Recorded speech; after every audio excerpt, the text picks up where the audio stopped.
distinctively painted Bombardier Dash 8 aircraft that is flying at an altitude of 12,500 feet. The jump master or team leader is looking out the door of the aircraft. And the jumpers are out and the smoke is on. We now have members of the Army Golden Knights rapidly approaching speeds of 120 miles per hour. The initial part of the formation is called the base, and it forms quickly as these jumpers use their hands, arms, legs, and shoulders to safely complete the formation. They now separate and perform our bomb burst maneuver. Ladies and gentlemen, the high-flying black and gold of your very own United States Army parachute team, the Golden Knights.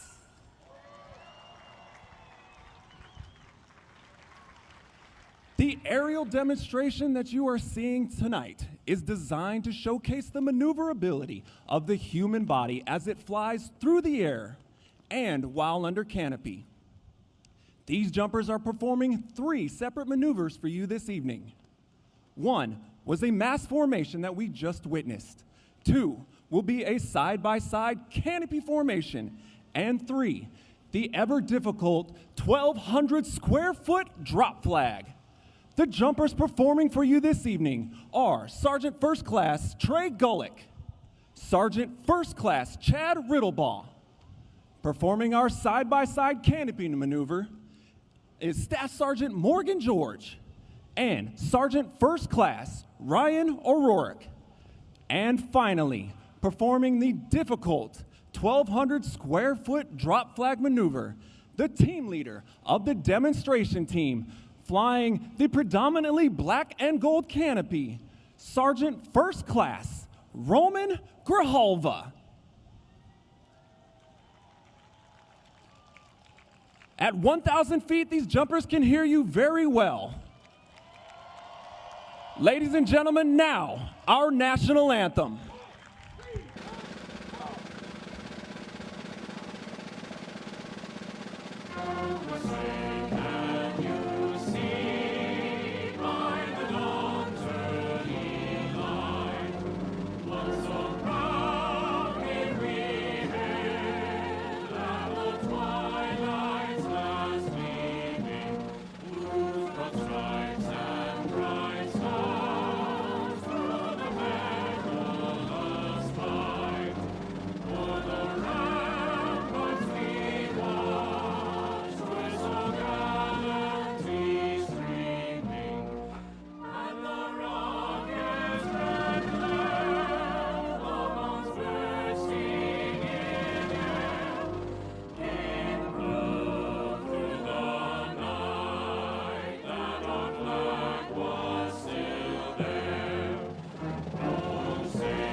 Ladies and gentlemen, the President of the United States.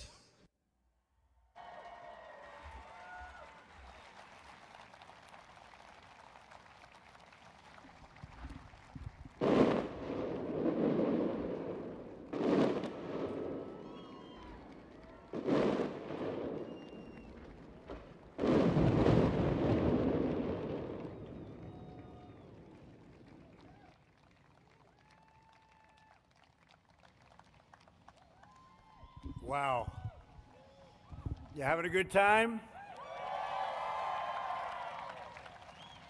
Members of Congress, members of my cabinet and my fellow Americans, the First Lady and I are delighted to welcome you to the 2nd annual Salute to America. On this wonderful day, we celebrate our history, our heroes, our heritage. our great American flag, and our freedom. Happy 4th of July to everyone. I want to thank the U.S. Army Golden Knights for that truly awe-inspiring display, tremendous talent. The Golden Knights and every member of the armed forces here this evening, we just want to say that you have earned the eternal gratitude of our entire nation. 244 years ago in Philadelphia, the 56 signers of our Declaration of Independence pledged their lives, their fortunes, and their sacred honor to boldly proclaim this eternal truth that we are all made equal by God.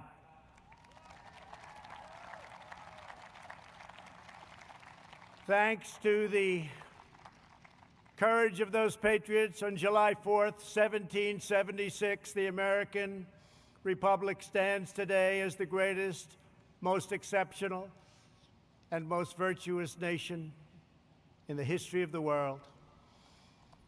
Our workers, our factories have revolutionized industries and lifted millions into prosperity. Our artists, architects, and engineers have inspired the globe with transcendent works of beauty. American heroes defeated the Nazis, dethroned the fascists, toppled the communists, saved American values, upheld American principles, and chased down the terrorists to the very ends of the earth. We are now in the process of defeating the radical left, the Marxists, the anarchists, the agitators, the looters, and people who, in many instances, have absolutely no clue what they are doing.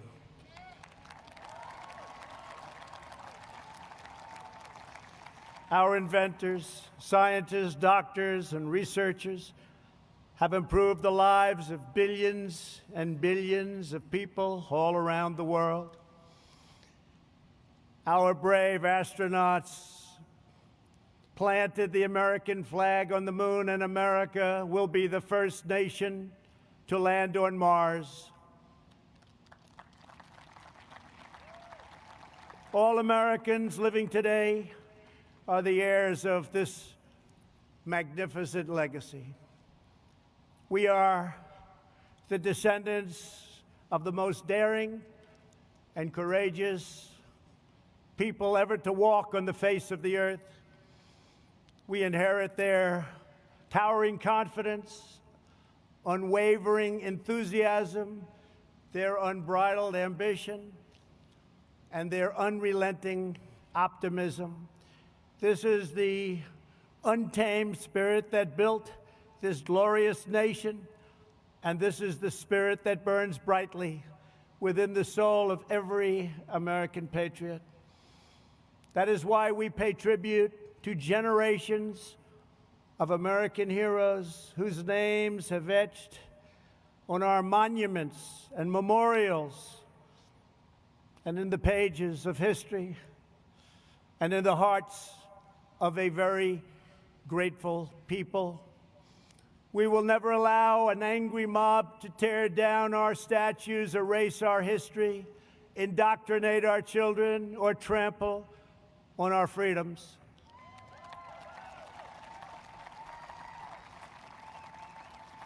We will safeguard our values, traditions, customs, and beliefs. We will teach our children to cherish and adore their country so that they can build its future. Together we will fight for the American dream, and we will defend, protect, and preserve American way of life, which began in 1492 when Columbus discovered America. Jobs and companies are coming back to our country like never before.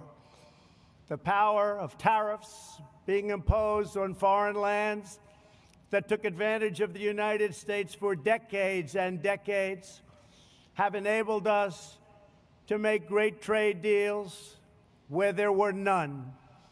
Tens of billions of dollars are now paid to the United States Treasury by these same countries. But there and then, we got hit by the virus that came from China. And we've made a lot of progress. Our strategy is moving along well. It goes out in one area and rears back its ugly face in another area. But we've learned a lot. We've learned how to put out the flame. We've made ventilators where there were none by the tens of thousands, to the point that we have far more than we need, and we are now distributing them to many foreign countries as a gesture of goodwill. Likewise, testing. There were no tests for a new virus, but now we have tested almost 40 million people. By so doing, we show cases, 99% of which are totally harmless. Results that no other country can show, because no other country is testing that we have, not in terms of the numbers or in terms of the quality. And now, just like everything else, we have become the manufacturer on record for ventilators. We have the most and finest testing anywhere in the world. And we are producing gowns and masks and surgical equipment in our country, where heretofore it was almost exclusively made in foreign lands, in particular China, where, ironically, this virus and others came from. China's secrecy, deceptions, and cover-up allowed it to spread all over the world, 189 countries. And China must be held fully accountable.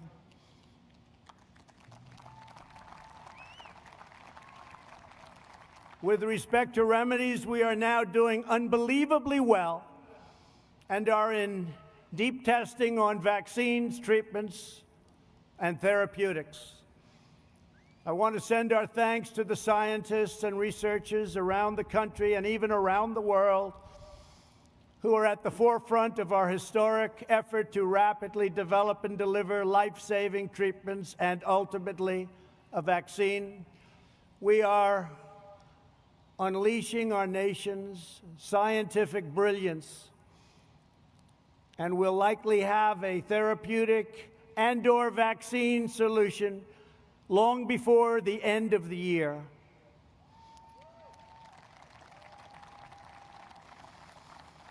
We're very grateful to be joined this evening by Americans battling on the front lines to kill the virus. I just want to say that America thanks you. Please stand, please. Thank you very much. Great, brilliant people. These are great and brilliant people. Thank you. And brave people.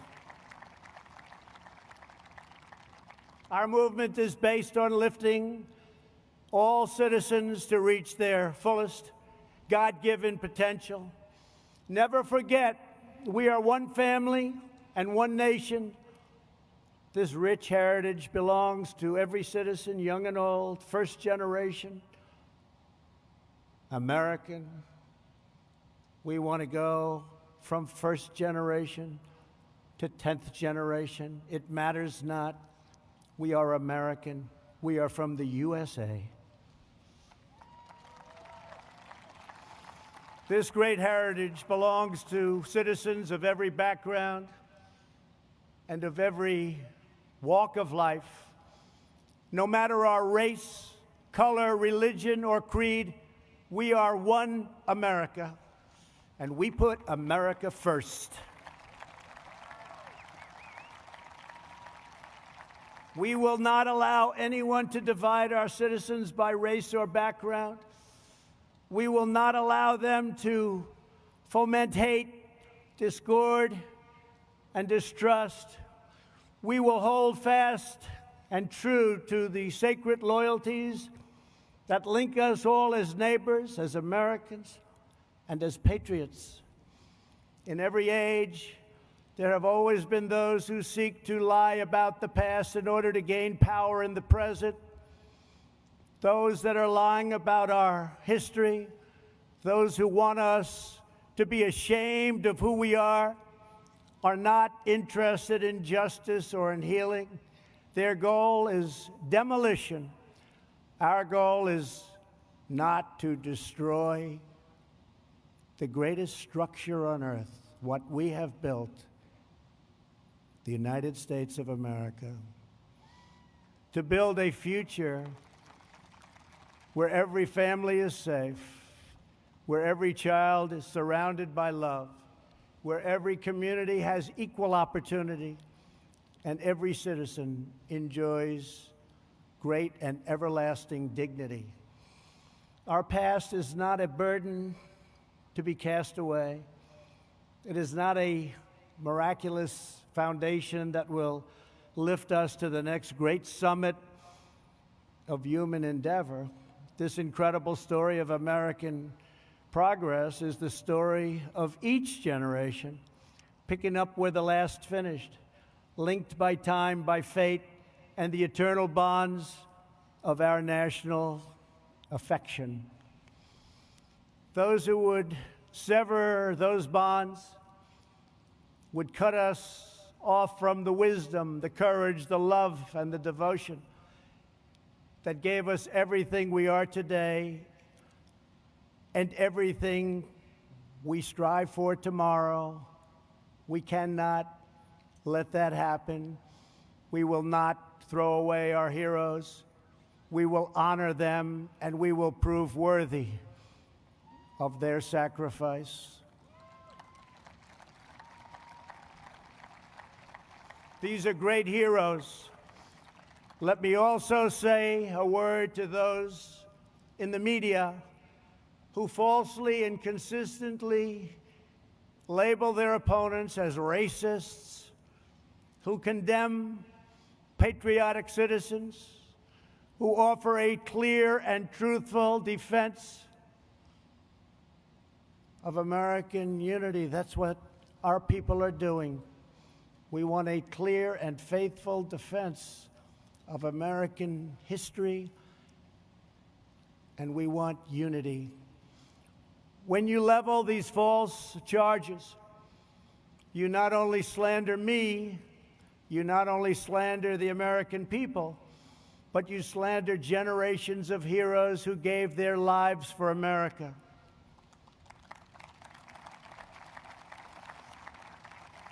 You slander people much braver and more principled than you. You're slandering the young men who raised the flag at Iwo Jima and those who perished fighting for freedom in the Civil War. You slander them. You are dishonoring their great legacy and their memory by insisting that they fought for racism and they fought for oppression. They didn't fight for those things. They fought for the exact opposite. We will not let the legacy of these heroes be tarnished by you. The more you lie, the more you slander, the more you try to demean and divide, the more we will work hard to tell the truth, and we will win.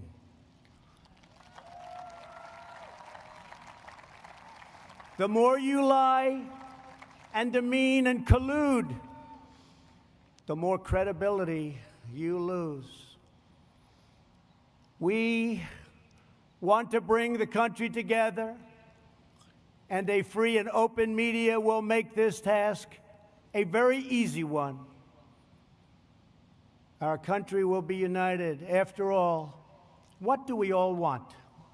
We want a strong military, great education, housing, low taxes, law and order. We want safety. We want equal justice.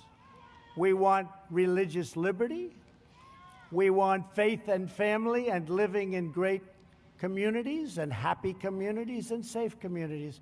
And we want great jobs, and we want to be respected by the rest of the world, not taken advantage of by the rest of the world, which has gone on for decade after decade.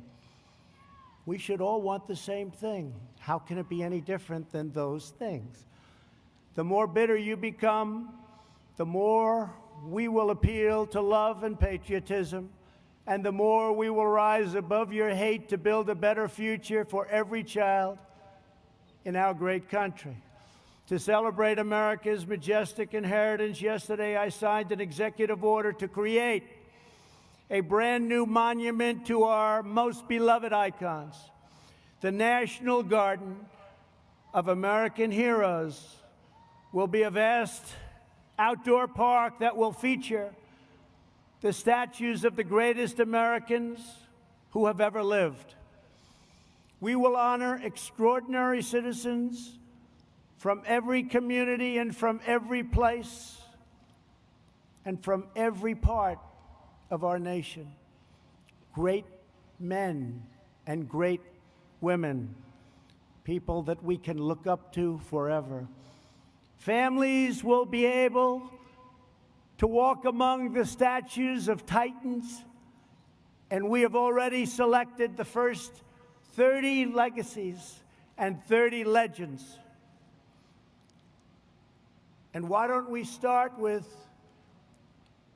a man who's been very unfairly treated, who 2 years ago, 3 years ago, especially 5 or 6 years ago, people would have said it's impossible to even attempt to try and disturb his incredible legacy and success. George Washington, Thomas Jefferson, Betsy Ross, Alexander Hamilton, Benjamin Franklin, John Adams,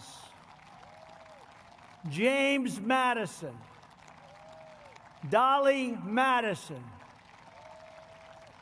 the great Frederick Douglass, Abraham Lincoln, Harriet Tubman, Harriet Beecher Stowe, Joshua Lawrence Chamberlain, Clara Barton, Daniel Boone, Davy Crockett, Henry Clay, Susan B. Anthony, Booker T. Washington, Orville and Wilbur Wright, who are looking down, and you're going to see some planes like you have never seen before, because we build them better than anybody in the world. The greatest Air Force, the greatest fighters, the greatest everything. You're going to be seeing something. I just wonder what Orville and Wilbur would have been thinking if they ever got to see that. But they're looking. They're checking it out right now along with us. Amelia Earhart, a great, great athlete. No matter where he went, he was the best athlete. Jackie Robinson. George S. Patton, General Patton. He didn't know how to lose. He didn't know how to lose. General Douglas MacArthur. Audie Murphy. The great Billy Graham. An incredible man, respected by everybody, Martin Luther King. President Ronald Reagan. Christa McAuliffe, and Antonin Scalia. So those are just a few of the people we'll be naming, and things are subject to change. But once we make that decision, those great names are going to be up there, and they're never coming down. They have just been an incredible group, and we are going to do this in a very democratic way, frankly. We're going to take names and suggestions. We're going to have committees, and we're going to pick the greatest people that this country has ever known, the most respected people, the people that helped us the most, and the people that we can look up to and that our children and grandchildren and great-grandchildren can look up to into the future. And they can say, isn't America just a tremendous place? So thank you. That'll be very exciting. The patriots who built our country were not villains. They were heroes whose courageous deeds improved the earth beyond measure. The beauty and the glory of our constitutional system is that it gives us the tools to fight injustice, to heal division, and to continue the work of our founding fathers by expanding and growing the blessings of America. If you believe in justice, if you believe in freedom, if you believe in peace, then you must cherish the principles of our founding and the text of our Constitution. It's our founding and our Constitution. It is a firm foundation upon which all progress is achieved. That's why our country is so strong, even despite terrible things that happen over the generations. Here this evening are a number of heroes who risked their own lives to uphold these values and to keep our communities and our country safe. We are joined by the outstanding law enforcement officers who have been able to fight on the front lines, protecting our cities, many of them facing down violent assaults from very bad people. We are especially moved to be joined by the family of a great man, fallen officer David Dorn, a 38-year veteran of the St. Louis Police Department who was killed last month in the city he devoted his life to defending.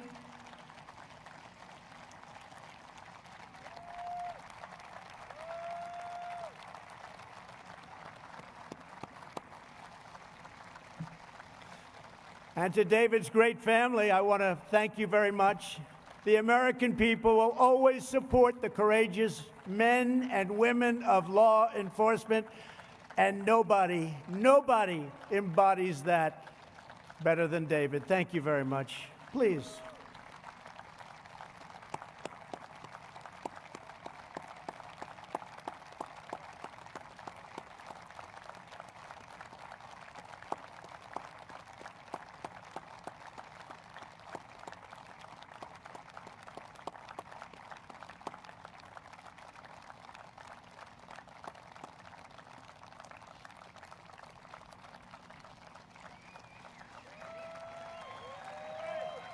And David is looking down right now, and he is so proud of you, and he loves you so much. And thank you for being here. It's a great man. It's a great man. Finally, tonight, we will salute the greatness and loyalty and valor of the men and women who have defended our independence for 244 years. We will honor the amazing men and women of the United States military. Never in history has a nation used so much power to advance so much good. Battlefields across the world and here at home are marked with the gravestones of young patriots who spent their final valiant moments on this earth to secure liberty and peace. Every child should be taught the military heroes who fought and died to make us free. These are great people. These are great heroes indeed. And our greatest leaders and heroes should be recognized and even immortalized for coming generations to see. You know that. This will make our country even stronger, long into the future. In a few moments, we will bear witness to awesome aircraft representing every major military conflict over the last 75 years. These planes once launched off massive aircraft carriers in the fiercest battles of World War II. They raced through the skies of Korea's MiG Alley. They carried American warriors into the dense fields and jungles of Vietnam. They delivered a swift and sweeping, you know that, sweeping. It was swift and it was sweeping like nobody's ever seen anything happen. A victory in Operation Desert Storm. A lot of you were involved in that. A lot of you were involved. That was a quick one. And they've gone on to dangerous missions all around the world to take out enemy terrorists and bring our soldiers home safely. As you know, we've killed this last year the two leading terrorists of the last 10 years, al-Baghdadi and Soleimani, killed, gone, over. We have worked to fully rebuild the armed forces of the United States. No enemy on earth stands a chance. $2.5 trillion we've invested, all made in the USA. We've never had anything near the power and the equipment that we have right now. We did that over the last 3 years. Everywhere these aircraft have flown, they've rained down American thunder, delivered American justice, and they have fiercely defended every square inch of American sovereignty. In their steel frames, broad wings, and roaring engines, we see the story of America's daring defiance, its soaring spirit, and undying resolve. Throughout our history, our country has been tested and tried, but we have always fought to victory. Whenever our way of life has been threatened, our ancestors have responded with the same resounding answer as those first patriots who fought for independence. We are Americans, and we never back down, we never give in, and we never give up, and we will never yield defense of our nation. We love our nation. We will only fight to win. Today, we thank God for the gift of life and for the blessing of liberty. We honor the legends of our history, the glories of our founding fathers, and the giants of the past, the heroes of today, who keep us safe, who keep us strong and proud, and who keep us free. Once again, happy July 4th to all. Our country is in great shape. Our military has never been stronger, and many, many good things are going to happen. Next year will be one of the greatest years we've ever had. I want to thank our men and women. They are so good, of the National Park Service, Air Traffic Control, and the United States military. God bless you. God bless our heroes. God bless America. And now, let the flyovers begin. Thank you very much. Thank you.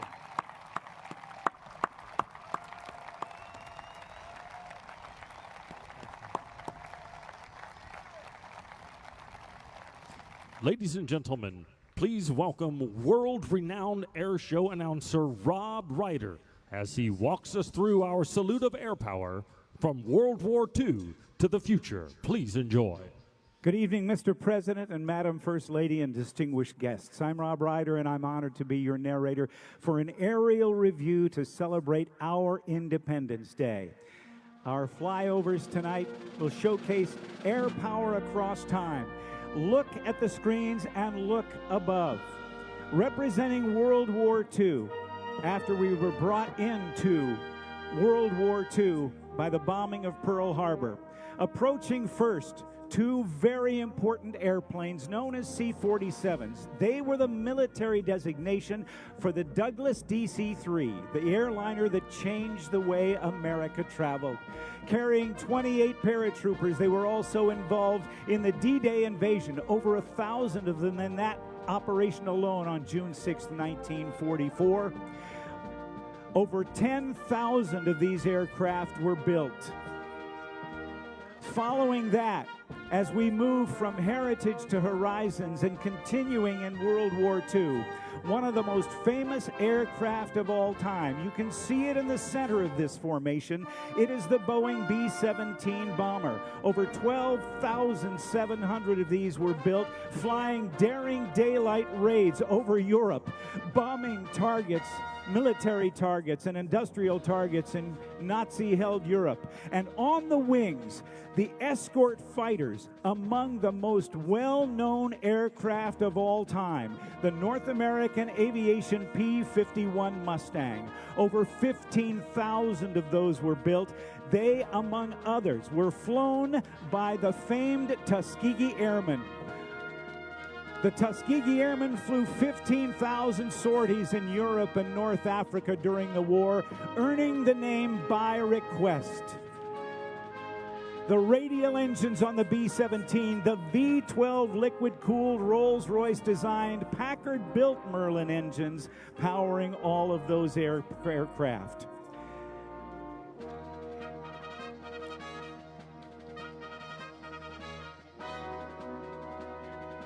Of the more than 15,000 of those P-51s built between 1940 and 1945, about 160 remain flyable in the world today. Then Senator Harry Truman's Senate War Investigating Committee called the Mustang the most aerodynamically perfect pursuit plane in existence. At the beginning of the war, even though we were attacked by Japan, a great deal of our effort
the air mission against which all other air missions have been measured.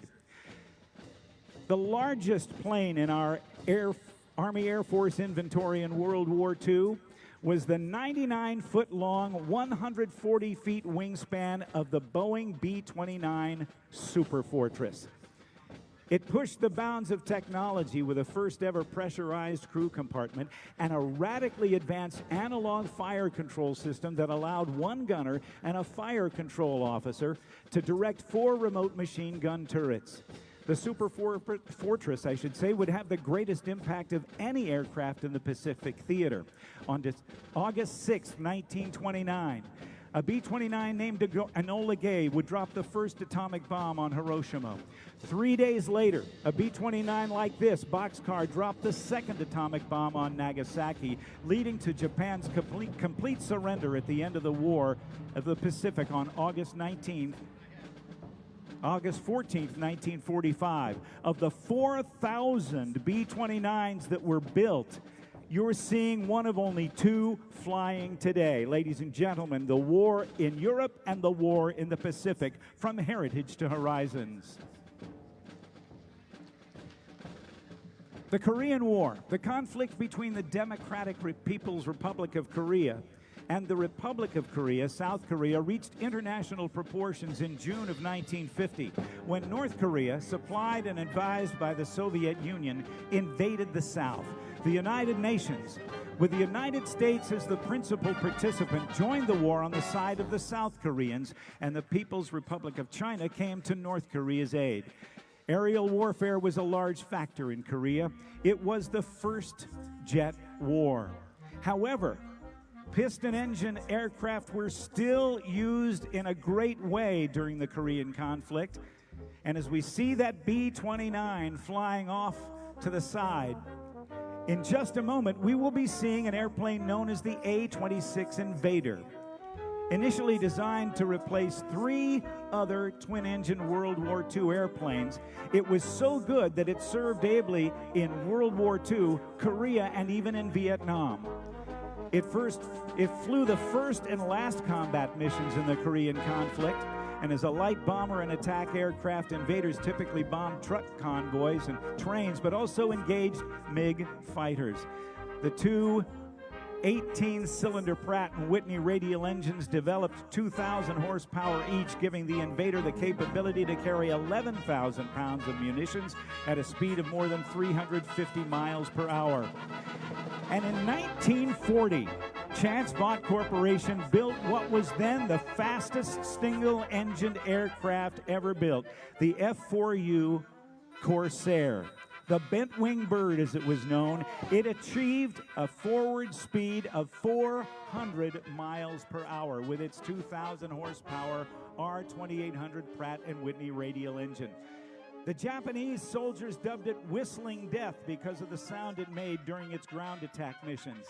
But an air-to-air role, it racked up an impressive 11-to-1 aerial victory ratio against Japanese planes.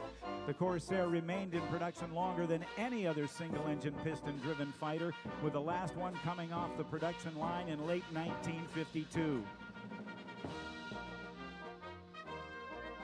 In late 1952, September of that year, Marine Captain Jesse Fulmer, flying a piston-driven F-4U Corsair, shot down a MiG-15 jet and was awarded the Silver